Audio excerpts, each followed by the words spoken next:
সমাজ জীৱনত চৰ্চিত হোৱা সমস্ত প্ৰতিভাৰ গুণেৰে সমৃদ্ধ বহুমুখী প্ৰতিভাৰ মুকুতাস্বৰূপ মহাপুৰুষগৰাকী হ'ল আমাৰ শ্ৰীমন্ত শংকৰদেৱ।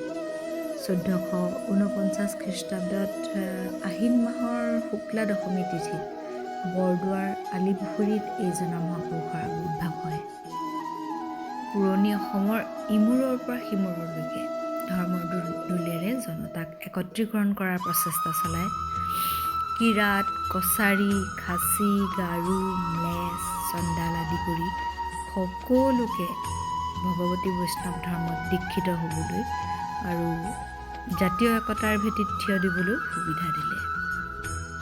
তেখেতৰ ধৰ্মত জাতি বা মানুহৰ কোনো সৰু ডাঙৰ বা উচ্চ নীচ নাই।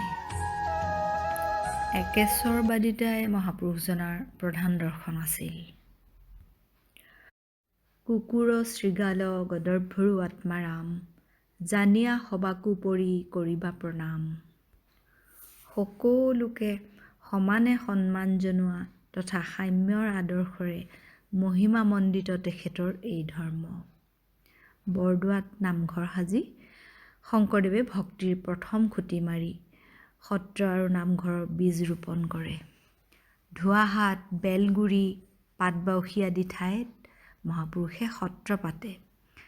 তেখেতৰ প্ৰয়াস আছিল এক শৰণ নাম ধৰ্মৰ যোগেদি প্ৰকৃত ধৰ্ম পালন কৰি সমাজত শান্তি শৃংখলা বজাই ৰখা। সেই সময়ৰ মধ্যযুগীয় সমাজ ব্যৱস্থাত নাছিল কোনো নৈতিক আদৰ্শ, সুস্থ চিন্তাধাৰা, আধ্যাত্মিক সাধনা। আছিল মাত্ৰ ধৰ্মীয় আৰু সামাজিক বিশৃংখলতা, সামাজিক ব্যভিচাৰ, অন্যায় উৎপীড়ন আদি। এই বিশৃংখলতাৰ মাজতে মহাপুৰুষজনাই নিজৰ জীৱনৰ দৃষ্টিভংগীৰে মানৱ সমাজত থকা ভেদাভেদভাৱক নাশ কৰি ঐক্যৰ দোলেৰে গঢ় দিলে এক বৃহৎ সুস্থ মানৱ সমাজ। তেখেতে বুজাই থৈ গ'ল যে আচলতে আন্তৰিক পবিত্ৰতাৰ দ্বাৰাহে আধ্যাত্মিকতাৰ উপলব্ধি হয়। সমগ্ৰ সমাজৰ উন্নতিৰ বাবে, ভৰপূৰ জীৱনৰ বাবে আৰু প্ৰকৃত শান্তিৰ বাবে আধ্যাত্মিকতাৰ অনুভৱটো লাগিবই। আমাৰ প্ৰতিজন ব্যক্তিৰ ভিতৰতে আধ্যাত্মৰ বীজটো আছে যদিও কিন্তু প্ৰয়াস অবিহনে তাৰ অনুভৱ, প্ৰসন্নতা আৰু কৃতকাৰ্যতা নিজে নিজে অহাটো দুৰ্লভ। মানুহে কৰ্ম কৰে কিবা এটা কাৰণৰ বাবে। কৰ্মটোৱে কিন্তু কৰ্মবন্ধনৰ সৃষ্টি নকৰে প্ৰকৃততে। মনৰ ভিতৰৰ ভাৱটোৱেহে নতুন কৰ্মবন্ধনৰ মূল কাৰণ। সেয়ে শ্ৰীমন্ত শংকৰদেৱে কৈ গৈছে, আমি হৃদয় শুদ্ধ কৰিব জানিব লাগিব, শিকিব লাগিব। সময় থাকোঁতেই। সময়ে কাৰো বাবে প্ৰতীক্ষা নকৰে। গতিকে সময় থাকোঁতেই আৰু শৰীৰ তথা মনত শক্তি থাকোঁতেই আমি ভাগৱত তত্ত্ব বুজিবলৈ হাবিয়াস কৰিব লাগে। প্ৰসিদ্ধ সাহিত্যিক ইছমাইল হুছেইনদেৱে মহাপুৰুষজনাৰ বিষয়ে কৈছে এইদৰে, শংকৰদেৱৰ ধৰ্ম দৰ্শনৰ উদাৰতাৰ বাবেই থান, নামঘৰ, সত্ৰ আদিয়ে জাতীয় সংস্কৃতিশালাৰ মৰ্যাদা লাভত সফল হৈছে। এই ধৰ্মীয় অনুষ্ঠানসমূহে কেৱল নিজৰেই দুৱাৰ খোলা ৰখা নাই, খুলি দিছে সকলো ধৰ্ম বৰ্ণৰ লোকৰ হৃদয় দুৱাৰ, যাৰ বাবে ইছলাম ধৰ্মীসকলেও মহাপুৰুষ শ্ৰীমন্ত শংকৰদেৱৰ ধৰ্মকেন্দ্ৰিক অথচ ধৰ্ম নিৰপেক্ষ সংস্কৃতিৰ সৈতে সম্পৰ্ক গঢ়িব পাৰিছে। নামঘৰ সত্ৰক পাঠগাৰ হিচাপে পাইছে। সত্ৰ আৰু নামঘৰৰ বাকৰিত শংকৰদেৱৰ অংকীয়া নাটত ভাও লৈ ইছলাম ধৰ্মী ভাৱৰীয়াইও জাতীয় সংস্কৃতিলৈ অৱদান আগবঢ়াব পাৰিছে। ভাৰতত এনে এগৰাকী ধৰ্মগুৰু নাই যিয়ে ৰামায়ণ, মহাভাৰত, ভাগৱত, কীৰ্তন, গীতা, উপনিষদ আদিৰ কাহিনীক ভিত্তি কৰি গঢ় লৈ উঠা নাট, ভাওনা, গীত, নাচ, উৎসৱ আদিত আন ধৰ্মৰ লোককো জড়িত কৰোৱাব পৰা কৃতিত্ব লাভ কৰিছে। কিন্তু সেই কৃতিত্ব আমাৰ মহাপুৰুষজনাৰ আছিল। কেৱল ভাৰততেই নহয়, সমগ্ৰ পৃথিৱীতেই এনে উদাহৰণ বিৰল। আমি সঁচাই গৌৰৱান্বিত।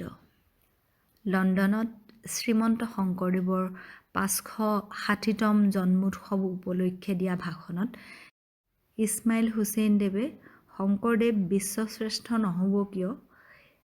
এইবুলি প্ৰশ্ন উত্থাপন কৰি তাৰ যুক্তিপূৰ্ণ উত্তৰ প্ৰদান কৰি লণ্ডনৰ বুকুত প্ৰমাণ কৰি দেখুৱাই আহিছে যে শ্বেক্সপিয়েৰতকৈ ১১৫ বছৰ আগতে জন্মগ্ৰহণ কৰা শ্ৰীমন্ত শংকৰদেৱে সাঁচিপাতত অংকীয়া নাট লিখি শ্বেক্সপিয়েৰৰ নাটকতকৈ বহু গুণে শ্ৰেষ্ঠ নাট্যশৈলীৰ অংকীয়া নাট উপহাৰ দিছিল। শংকৰদেৱে যি শক্তিশালী আৰু অভিনৱ শৈলীৰ নিৰ্মাণ কৰিছিল, তাক আজিৰ আধুনিকতাই ম্লান কৰিব পৰা নাই। আনকি পৃথিৱীৰ কোনো এগৰাকী নাট্যকাৰে চমক সৃষ্টিকাৰী শৈলীৰে নাটক ৰচনা কৰি শ্ৰীমন্ত শংকৰদেৱৰ নাটকক চেৰ পেলাব পৰা নাই। সেইকাৰণেই লণ্ডনৰ বুকুত যেতিয়া শংকৰদেৱৰ ধৰ্ম দৰ্শন, সাংস্কৃতিক চিন্তা আৰু নাট্যশৈলীৰ মহত্বৰ কথা হুছেইন ডাঙৰীয়াই তুলি ধৰিছিল, তেতিয়া লণ্ডনৰ একাধিক ব্ৰিটিছ নাগৰিকে কৈছিল যে তেওঁলোকে কেৱল শ্বেক্সপিয়েৰক লৈয়ে বিশ্বশ্ৰেষ্ঠ নাট্যকাৰ বুলি গৌৰৱ কৰি থাকে। অথচ শ্ৰীমন্ত শংকৰদেৱে ছপাশালৰ আৱিষ্কাৰ নোহোৱা যুগতে পৌৰাণিক কাহিনীৰ আধাৰত ইমান উন্নত নাট্যশৈলীৰ নাটক সৃষ্টি কৰাটো সঁচাকৈয়ে বৰ মহান তথা মানিবলগীয়া। পৃথিৱীৰ ভিতৰতে শ্ৰীমন্ত শংকৰদেৱ এনে এগৰাকী একমাত্ৰ ধৰ্মগুৰু যিগৰাকীয়ে ধৰ্ম আৰু নৈতিকতাৰ উপৰিও এটা জাতিক জাতীয় সংস্কৃতি দান দি গৈছে। সমূহ সৃষ্টিৰাজিকে গাম্ভীৰ্যতাৰে সৈতে মহাপুৰুষজনাই বিকশাই দেখুৱাই প্ৰতিটো কলাক অনুপম মাত্ৰা দান কৰি গৈছে। কীৰ্তন হ'ল মহাপুৰুষজনাৰ সাহিত্যৰ বিজয় স্তম্ভ। ইয়াত আছে হৰ্ষ বিষাদ, প্ৰেম বিৰহ আদিৰ নৱৰসৰ সোৱাদ। কীৰ্তনখন প্ৰতিজন অসমীয়াৰে অতি আপোন, চিৰপৰিচিত এক আপুৰুগীয়া সম্পদ।